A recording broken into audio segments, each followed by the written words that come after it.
Dar mais um tempinho aí para começar o nosso estudo.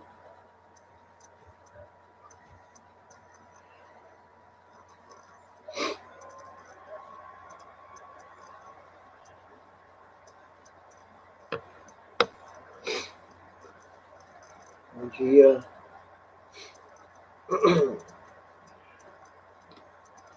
Graça e paz, irmãos.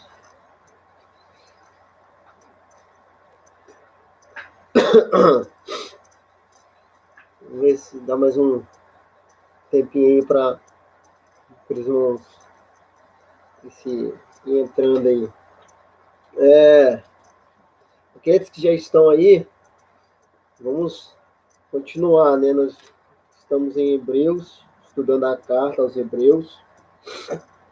Hoje nós vamos trabalhar aqui Hebreus capítulo 6.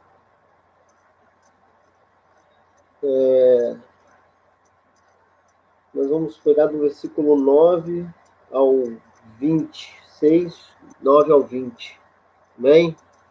Hebreus capítulo 6, 9 ao 20.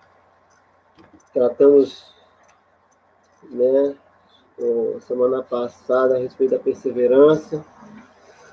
E a evidência, né, estamos em Cristo é justamente a perseverança, ou seja, nós não perseveramos para sermos salvos. Nós somos salvos, por isso nós perseveramos. Deus, pela sua graça, né, nos sustenta. Hoje, o título hoje da nossa lição é uma palavra de encorajamento. Tá? Então nós vamos orar e vamos fazer essa leitura aí. 6, versículo 9 ao versículo 20. Que Deus nos ajude aí.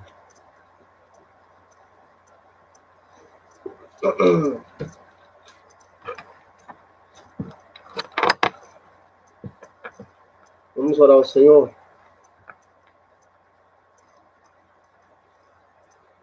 Pai, nós te louvamos, glorificamos o teu santo nome, ó Deus, pelo privilégio, ó Deus, que nós temos de estudar a tua palavra.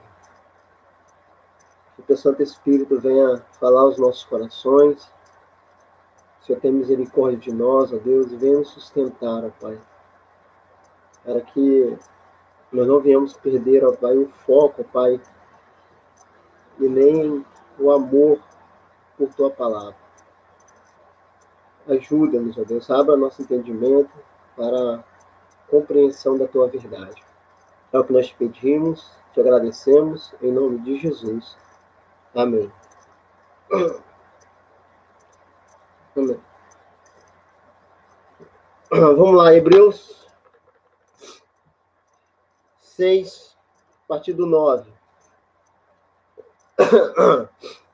E assim diz a palavra do Senhor. Mas, acerca de vós, ó amados, ainda que falamos assim, estamos certos de coisas melhores relativas à salvação. Porque Deus não é injusto para se esquecer do vosso trabalho e do amor que mostraste para com o seu nome, pois servis os santos e ainda os servis. E desejamos a cada um de vós mostre o mesmo esforço dedicado até o fim, para a completa certeza da esperança, para que não vos torneis indiferentes, mas sejais imitadores dos que herdam as promessas por meio da fé e da paciência.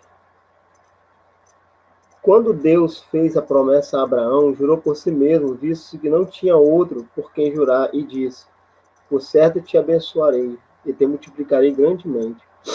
Assim Abraão, tendo esperado com paciência, alcançou a promessa.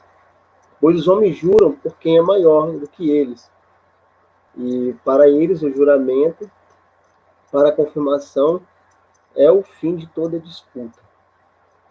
Assim Deus, querendo mostrar mais claramente aos herdeiros da promessa a imutabilidade de seu propósito, interveio com o juramento para que nós, que nos refugiamos no acesso à esperança proposta, tenhamos grande ânimo por meio de duas coisas imutáveis, nos quais é impossível que Deus minta. Essa esperança é para nós âncora da alma, segura e firme, que entra num lugar interior além do véu, onde Jesus entrou por nós como precursor, tornando sumo sacerdote para sempre, segundo a ordem de Melquisedeque. Amém. Aqui está uma palavra de encorajamento, né? Uma palavra para que a gente continue perseverando diante das lutas, da dificuldade que aqueles irmãos estavam passando. O autor, agora da carta aos Hebreus, ele dá uma parada e dá uma encorajada para que eles não venham desanimar. E um dos propósitos, motivos pela qual os irmãos, né, não devem desanimar, né, nem nós também, é que Deus é justo e Deus é fiel. É sobre isso que nós vamos tratar hoje, tá? O autor diz o seguinte: somos encorajados pela palavra de Deus a permanecer firme em nosso trabalho e amor, né? Pelas seguintes razões: Deus é justo e Ele é fiel. Então, assim diz a palavra do Senhor. Então, lembrando que nós saímos de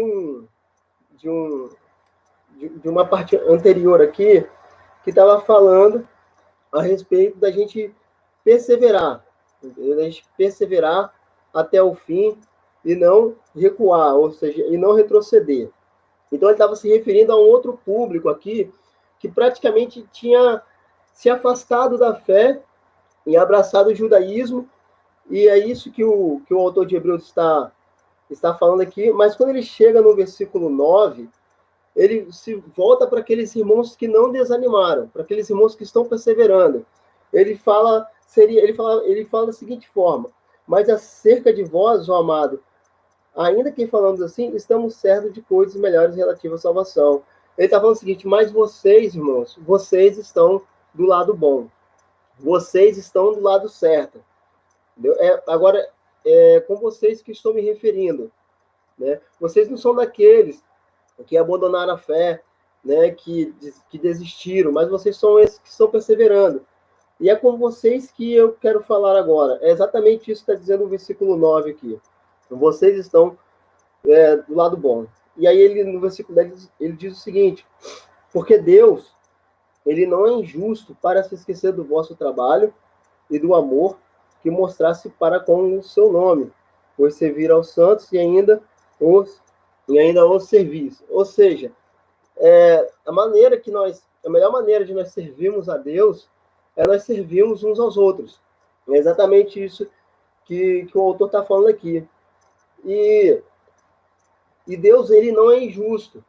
O Senhor, ele se agrada disso e ele não é injusto, certamente, né? Deixa eu ver se vai lá em 2 Coríntios capítulo 4. 2 Coríntios capítulo 4. 2 Coríntios capítulo 4, versículo 5. Diz assim, ó: pois não pregamos a nós mesmos, mas a Jesus Cristo, o Senhor, e nós mesmos como vossos servos por causa de Jesus, né? Ou seja, a melhor forma de nós prestarmos serviço a Deus é servindo uns aos outros, né? Nós cansamos de ver por aí, e nada contra isso, eu já fiz vários, né, cursos de liderança, né, de como liderar melhor e tal, né? Mas o que nós mais precisamos é de servos. Entendeu? O que nós mais precisamos é de servos. Pessoas que estejam dispostas a servir. Entendeu? E essa é a melhor maneira de servir a Deus. É servir uns aos outros, né? Todo mundo quer ser líder e tal, né? Mas o líder, no contexto cristão, no contexto da igreja, né, é aquele que serve, entendeu? E Paulo, ele usa exatamente essa expressão: somos escravos, né, de vocês servindo, né, para apresentar o evangelho.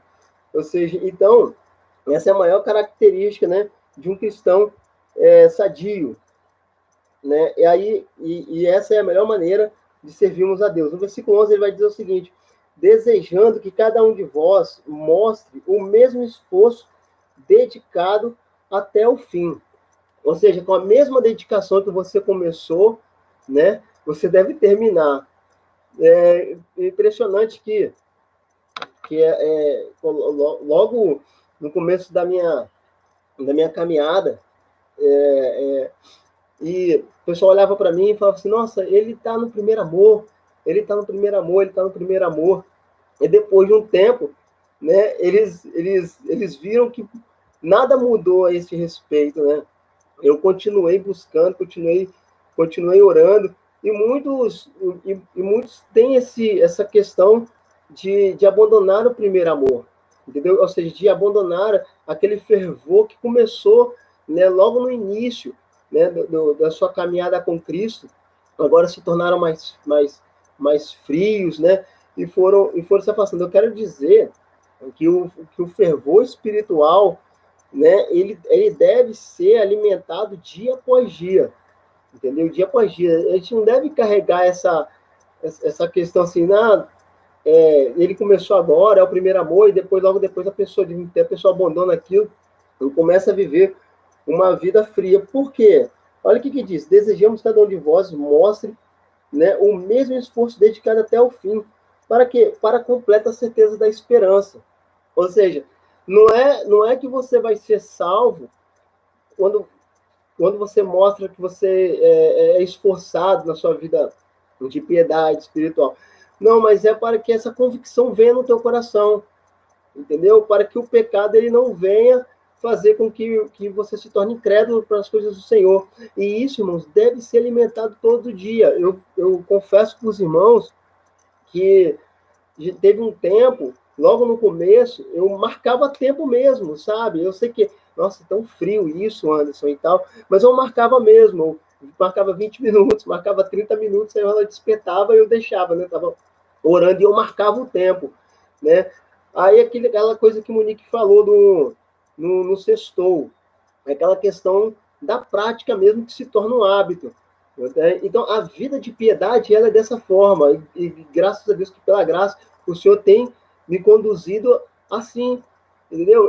Muitas vezes, e não poucas, eu não tô com a disposição de orar, entendeu? Não é todo dia que a gente acorda assim, nossa, eu vou orar, né? Hoje eu vou. Não é, entendeu? A nossa carne não quer isso. Existe uma luta entre a carne e o espírito. E se você tem essa luta, isso é maravilhoso. Se você não está em paz com a sua carne, isso é maravilhoso, porque o Espírito de Deus começou uma obra na sua vida e ele é fiel para completá-la até a vida de Cristo Jesus. Isso é maravilhoso. Mas nós devemos lutar contra ela. E o fruto é maravilhoso. O fruto é maravilhoso. Então, essa perseverança, né, é para que essa esperança, né, das coisas celestiais, elas não venham se ofuscar dos nossos corações, né? Então, para essa parte aqui, eu até coloquei algumas coisas assim que podem fazer com que nós percamos esse amor, né? Que a gente se torne indiferente para as coisas, né, eternas ou para as coisas do Senhor, né? Então eu coloquei o seguinte: a completa certeza da esperança, para que a gente não se torne desinteressado ou desapaixonados pelas coisas eternas. Então tem algumas perguntas que eu coloquei que precisam ser respondidas, que eu fiz para mim mesmo e que eu faço para os irmãos hoje. Você está caminhando, você está perseverando, mas nesses últimos dias, nesses últimos tempos, você tem desanimado, né? Você tem alguma coisa que tá desanimando, você não está mais com aquele fervor, suas leituras bíblicas, né? Sua vida de oração, né? Diante das situações que estão acontecendo. Então, tem algumas perguntas que precisam de ser respondidas, tá? E a primeira é a seguinte: o que você está lendo nesses últimos anos? Primeiro, o que você está lendo nesses últimos anos? A batalha de Satanás é pela nossa mente. A batalha de Satanás é pela nossa mente, tá? Se ele ganhar aqui... Então, o que você está lendo nesses últimos anos? Que tipo de literatura que você está lendo, né? Como é que está a sua vida de confissão de pecados diante de Deus? Porque o pecado não confessado, ele suprime a nossa vida, a nossa vida espiritual. Entendeu? Como é que está essa parte? Né? Você tem falado com Deus mesmo das suas dificuldades, das suas lutas, dos seus pecados, você tem confessado a Ele? Né? Então, é outra coisa que pode nos trazer esfriamento espiritual ou falta de fervor espiritual, entendeu? É uma vida com um vínculo, né, com pecado, e pecado inconfesso, ele suprime a nossa vida de intimidade com Deus, né? Qual foi a última vez que você leu a Bíblia? Eu falei primeiro literaturas, agora estou perguntando a respeito, qual foi a última vez que você leu a Bíblia? É outra questão também que nos leva a perder o fervor espiritual.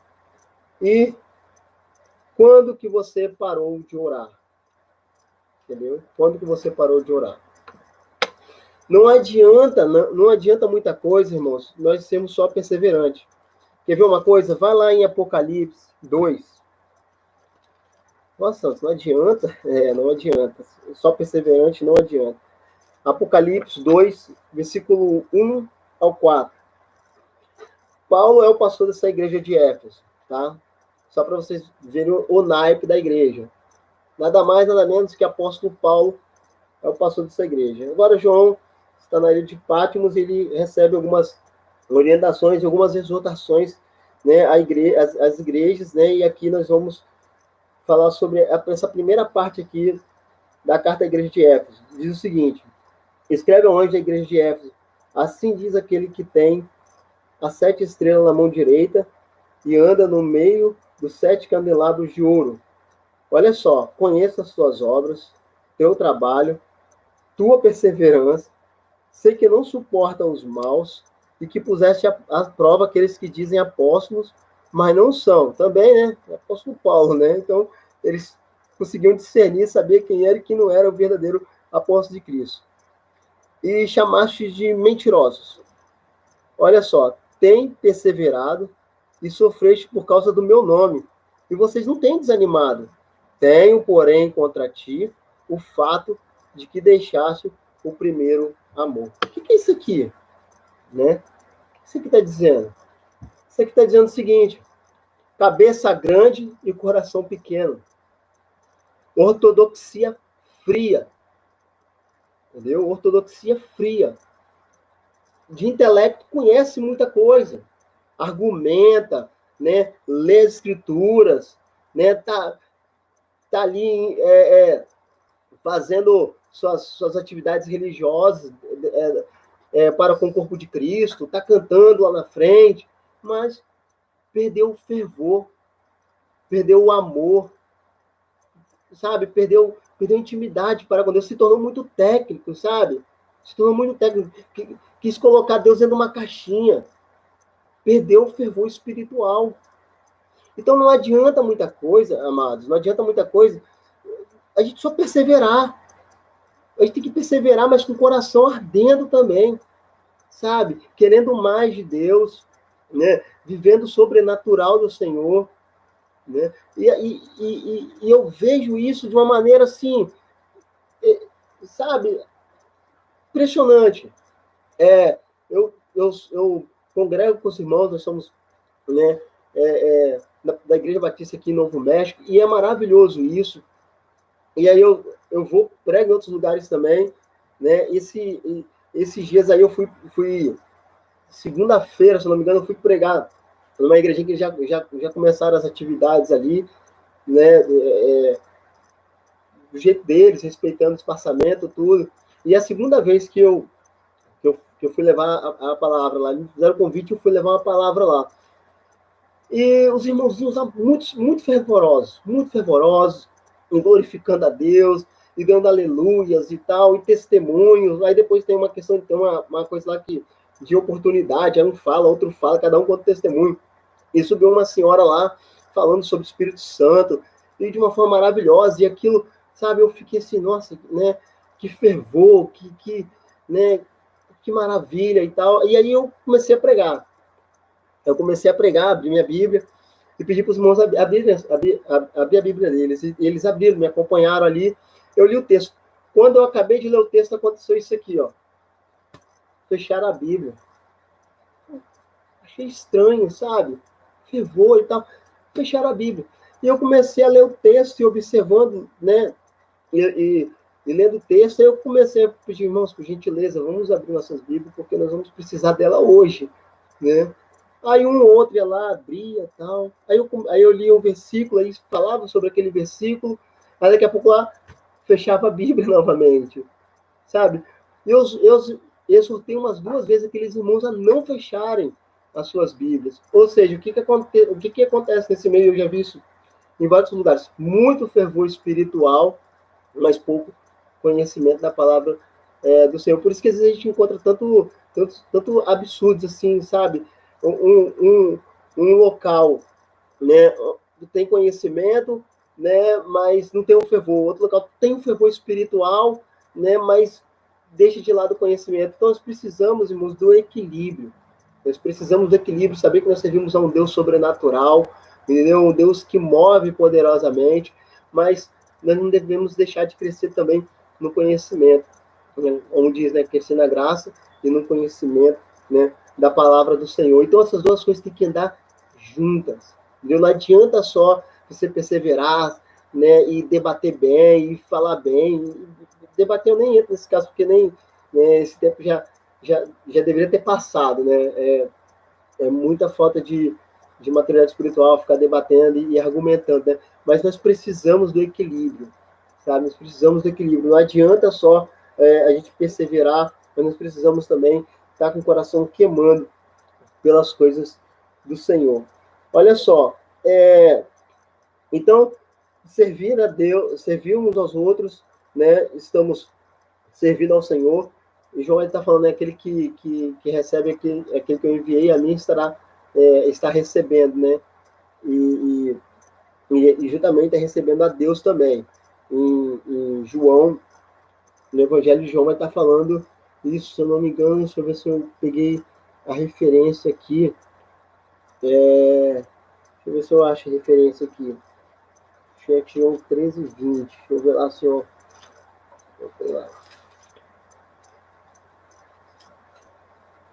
É isso aí, olha, João 13, versículo 20. Em verdade vos digo, que quem receber aquele que eu enviar estará recebendo a mim, e quem me receber estará recebendo aquele que me enviou. Sabe? Então, a melhor maneira de servirmos a Deus é servir uns aos outros, né? E qual é o propósito, né? O propósito é para que nós, né, cresçamos nesse fervor, nesse amor pelas coisas eternas. Desejando, aí ele vai falar no versículo 11, desejamos a cada um de vós que mostre um esforço, né, dedicado até o fim, para a completa certeza da esperança. Para quê? Para que vocês não se tornem desapaixonados. Versículo 12. Para que vocês não se tornem indiferentes, mas sejais imitadores dos que herdaram as promessas por meio da paciência ou por meio da perseverança. Quando Deus, versículo 13, quando Deus fez a promessa a Abraão, jurou por si mesmo, visto não ter outro maior por quem jurar. Gênesis 22, 16, naquela situação de Abraão, né, e Isaac, está lá, podem conferir lá, Gênesis 22, versículo 16, e disse, o certo te abençoarei, te multiplicarei grandemente. Assim, Abraão, tendo esperado com paciência, alcançou a promessa. Assim, Abraão, tendo esperado... A melhor tradução aqui seria assim, Abraão, tendo esperado com perseverança. Tá? Com perseverança.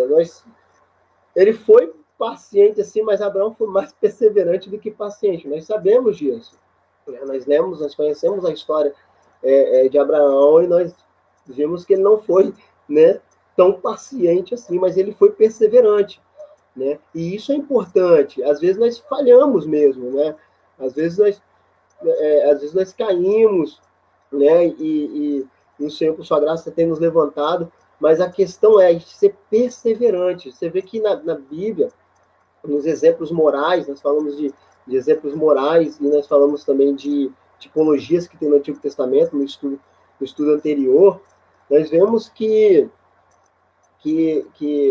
os homens que Deus usou, tanto no Antigo como no Novo Testamento, foram homens perseverantes, sabe? Foram homens que eles falharam, né? Davi, Moisés, né? Abraão, foram homens que falharam, mas eram homens perseverantes, eram homens que tinham o coração voltado, né? Porque Deus, ele não julga, né?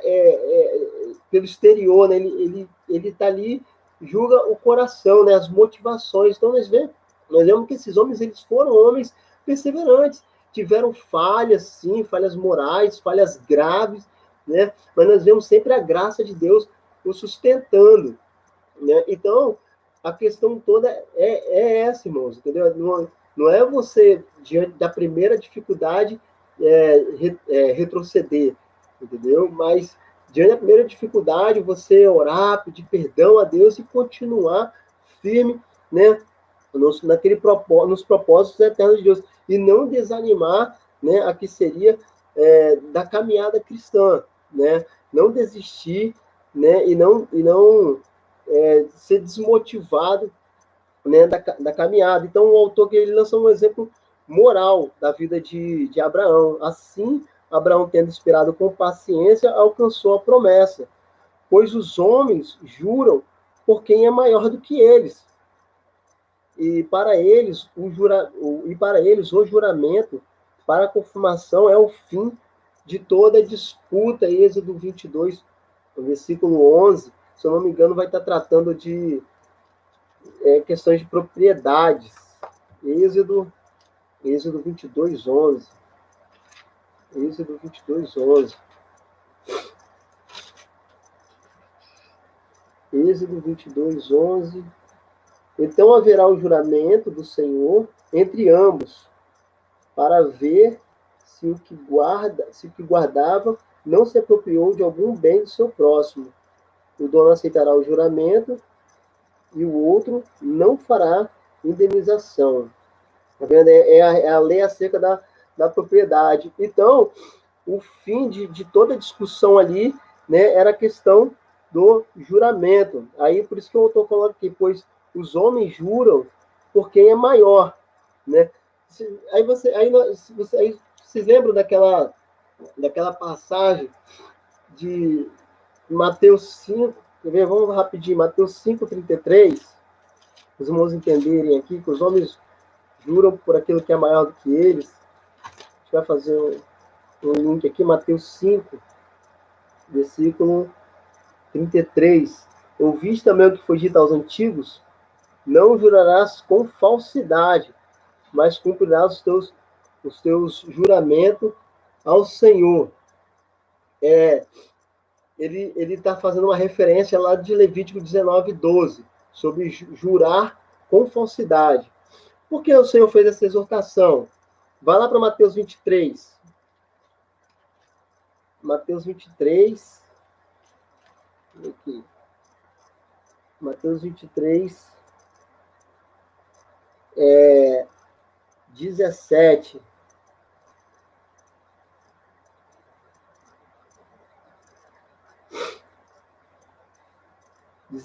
Ai de vós, guia de cegos, que dizeis, se alguém jurar pelo santuário, isto nada vale. Se alguém jurar pelo ouro do santuário, ficará obrigado a cumprir o que jurou. Insensatos, cegos, qual é o maior? Qual é maior? O ouro ou o santuário que santifica o ouro? Também dizeis, quem jurar pelo altar, isso não é nada. Isso nada vale. Mas quem jurar pela oferta sobre o altar, isso será obrigado a cumprir. Então, nós estamos vendo aqui uma exortação aos escribas e fariseus que estava de olho, né, no dinheiro do povo. Se jurar pelo altar, nada, mas se for pela oferta, você tem que pagar, né? Então, se jurar pelo ouro, não, você vai ter que pagar, né? Mas pelas coisas do templo, não, isso aí, né? Então, o que aconteceu aqui? Então, o Senhor, dando aquela exortação, ele estava falando, agora acabou, agora é se ensina ou não. Por quê? Porque eles estavam se utilizando do juramento, né, para benefício próprio. Então o Senhor, para o bem do juramento, falou, olha, que não tenha isso, né? Ou seja, assim, sim e não, não. Ou seja, se a minha palavra, a palavra do Anderson, ela não é confiável, ou seja, ela precisa de um juramento, né? É porque tem algo errado por trás. É porque minha palavra perdeu a confiança, né? Então, a lei, ela exorta aqui a você jurar com falsidade, né? Fazer juramento com falsidade, fazer juramento, né, para fortalecer um engano seu que você quer se beneficiar de algo e você fala, não, eu juro porque você falou isso, né? Porque sua palavra já não tem mais valor. Então o Senhor, ele falou, olha, não, é sim, sim, e não, não, o que passar disso é de procedência maligna. Então, os fariseus e escribas aqui meio que eles banalizaram, né? Eles banalizaram o juramento, entendeu? Então, o Senhor, visto que não tinha algo maior, eles sempre, os fariseus, os escribas e os homens, eles juravam com algo maior, o Senhor jurou por ele mesmo. Assim, Deus, querendo mostrar mais claramente aos herdeiros da promessa a sua imutabilidade, Deus não muda, e seu propósito, interveio com o juramento, para que nós, que refugiamos no acesso à esperança, a esperança proposta, tenhamos grande ânimo por meio de duas coisas imutáveis, nos quais é impossível que Deus minta, né? Ou seja, que esperança proposta é essa para nós, cristãos? Aqui nós estamos no contexto de vida eterna, entendeu? Aqui nós estamos nesse contexto aqui. Essa esperança proposta não é o sonho lá, né, da casa própria, um casamento, não é isso. Nesse texto aqui, né, nesse texto aqui, o seu contexto está tratando da nossa segurança nas coisas eternas, nas coisas do Senhor, entendeu? Para que a gente não desanime da caminhada cristã, para que a gente não desanime de perseverar até o fim. É exatamente disso que esse texto está tratando, tá antes. Mas e a respeito de coisas materiais, né? A respeito da minha vida, de trabalho, estudo, faculdade, essas coisas, né? Deus, ele se atenta para essas coisas também, né? Tanto que nós vemos que Deus criou o homem no sexto dia, Deus preparou tudo para que o homem pudesse usufruir, né, de toda a sua criação, ou seja, Deus também ele se preocupa com as nossas necessidades físicas, entendeu? Se a gente vê lá a oração do Pai Nosso, quando fala, o pão nosso de cada dia dá-nos hoje, está falando das nossas necessidades físicas, entendeu? Do suprimento físico do Senhor. Em Mateus vai estar falando que buscar em Deus sua justiça, todas as demais coisas serão acrescentadas. Essas demais coisas são as nossas necessidades físicas, né? Então, a Bíblia ela fala a respeito do cuidado de Deus em relação aos seus filhos como um todo, né? E aqui tá tratando da nossa esperança, né? Da nossa esperança da Canaã celestial, né? De estar para sempre com o Senhor. E, né, justamente o que tinha falado, que aquele que começou a boa obra, ele é fiel para completá-la até a vinda de Cristo Jesus. Assim Deus querendo, versículo 17, assim Deus querendo mostrar mais claramente, né, aos herdeiros da promessa, tá vendo? A imutabilidade do seu propósito, interveio com o juramento, para que nós, né, que nos refugiamos no acesso à esperança proposta, tenhamos grande ânimo, por meio de duas coisas imutáveis, dos quais é impossível que Deus minta. Deus, ele é imutável, ele não muda, né?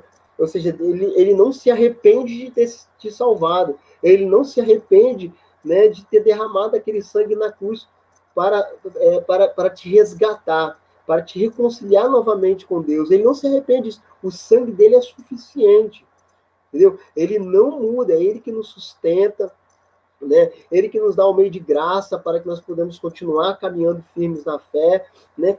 Vem tudo dele, né? E para ele são todas as coisas. Então nós temos essa firme confiança, né? Isso que seria que o autor fala no versículo 19, a âncora da nossa alma, segura e firme, que entra no lugar interior, além do véu. Quem poderia lá no Antigo Testamento entrar além do véu? no Santo do Santo.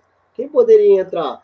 Né? Só, né, os sacerdotes, né, os filhos de Arão, né, ali a tribo de Levi que estava ordenado a entrar, né, no Santo do Santo. Olha só, e essa esperança é a âncora da nossa alma, segura e firme, que entra no interior, além do véu, no Santo do Santo.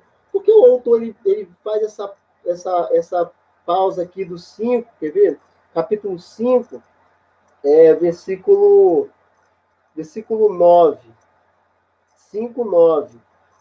Olha só, 5:9 adiante, ele fala assim: depois de aperfeiçoar, tornou-se fonte de salvação eterna para todos que lhe obedecem. Fonte de salvação eterna para todos que lhe obedecem. Proclamado sumo sacerdote por Deus, segundo a ordem de Melquisedeque. Aí ele vai falar: sobre isso nós temos muito a falar, mas vocês têm sido preguiçosos, né, intelectualmente ou espiritualmente. Aí ele dá essa pausa e ele vem discorrendo aqui, né, do amor de Deus, do cuidado de Deus, de como Deus nos sustenta, né, e ele vem discorrendo sobre tudo isso. E aí depois, no versículo 10, ele começa a fazer uma introdução aqui, né, falando da justiça de Deus e da imutabilidade de Deus, que nós estamos vendo aqui do cuidado, do amor, de como Deus nos sustenta, de como o Senhor nos fortalece, né? Aí aqui no versículo 19, ele fecha o assunto 19, dando sequência à questão de Melquisedeque, que agora nós vamos entrar no assunto, né, de Jesus Cristo como sumo sacerdote segundo a ordem de Melquisedeque. Entendeu? Olha só, onde Jesus entrou por nós como precursor, tornando sumo sacerdote para sempre, segundo a ordem de Melquisedeque. Agora, o autor agora vai trabalhar a questão do sacerdócio universal melhor, né, e mais perfeito, né, do que o sacerdócio de Arão. Por isso que o autor termina aqui falando que essa é a esperança da nossa alma, né? Porque agora a nossa vida, né, vamos colocar assim, o nosso sucesso espiritual, né, da nossa caminhada, não está na mão de homens falhos, porque os sacerdotes, sumos sacerdotes, eles tinham que fazer propiciação pelos seus próprios pecados e pelo do povo, mas esse é um sacerdote maior, ele é um sacerdote perfeito, né? E até agora ele continua, né, intercedendo, sendo nosso advogado, e é ele que nos sustenta nessa caminhada até o fim. Amém? Até o fim. Ou seja, o autor coloca o seguinte aqui: pela sua vida, morte e ressurreição, a ascensão de Jesus ganhou vitória decisiva e eterna. Ele entrou na presença de Deus como precursor. A esperança do crente é baseada na obra completa de Cristo. Não pode haver dúvida acerca do caráter, do encorajamento, né? Nós devemos nos agarrar a essa esperança proposta pelo Senhor. Ou seja, Jesus ele fez todo o trabalho. Né? Eu não sou muito bom de futebol, eu sou horrível de jogar bola, mas já brinquei de bola na rua com meus colegas e na quadra. Né? Que gostam de bola vão entender o que eu estou falando aqui. É tipo você tá num time que só tem fera. Um time que só tem, sabe, só cara bom. Entendeu? Só cara bom. O cara ele te deixa na cara do gol e é só você chutar. É nesse time que nós estamos. É o time do Senhor, sabe? Você não tem que fazer mais nada. Ele já fez tudo, a obra completa. Ele guardou, cumpriu, morreu, né? Ressuscitou e hoje está sentado à destra do Pai intercedendo por nós. E isso é maravilhoso. Nós estamos do lado certo. Nós estamos com um time, né? Com bom técnico, né? E um time campeão. Não temos que fazer mais nada, irmão. É só mirar e chutar, entendeu? É assim quando, né, quando um perna de pau como eu joga em um time bom, né? Só fica ali esperando, né, a bola chegar e é isso, né? O Senhor já cumpriu, a vitória já é nossa, já é certa, né? Nós temos que fazer agora é perseverar. Perseverar com que tipo de coração? Perseverar com o coração queimando pelo Senhor. Entendeu? Perseverar com o coração ardendo pelo Senhor. Crescemos na graça, mas também crescemos no conhecimento, sabe? E os pontos centrais em que talvez você esteja passando por um momento de desânimo, você deve fazer uma reavaliação de como está a sua vida diante do Senhor, entendeu? Se aproxime de pessoas espiritualmente maduras, né? Boas influências, né? Pessoas que, que, que, que vão te conduzir para mais perto de Deus, sabe? Dê uma olhada, né? Às vezes você está fazendo uma lei, não é pecado você fazer uma literatura secular, né? Mas pegue livros bons também, com conteúdos bons, que vão te levar você a conhecer mais a Deus, sabe? Confesse seus pecados, sabe? Confesse os pecados diante do Senhor. Se você é um homem, né? Vai lá para Jó 31, Jó 31, versículo 1 e 2. Deixa eu ver se eu anotei a referência certa. Isso aí, Jó 31, versículo 1 e 2, sabe? Você é um homem casado, faz uma aliança com seus olhos. Vai lá em Jó, dá uma meditada lá. Você está com você tá com esse problema, sabe? Você está com essa dificuldade, né? Faz uma aliança com seus olhos, né? Seja fiel, entendeu? O pecado não confessado, irmãos, ele massacra a nossa vida de comunhão com Deus, de intimidade com o Senhor, sabe? Volte a ler a sua Bíblia, volte a orar, entendeu? Não deixe de orar. Mesmo, sabe, o que é fé? O que é ter uma vida de fé? É mesmo você não sentindo, não vendo nada, você continua firme, sabe? Mesmo, sabe, você continua orando, você continua lendo, os frutos são maravilhosos. A recompensa é maravilhosa, né?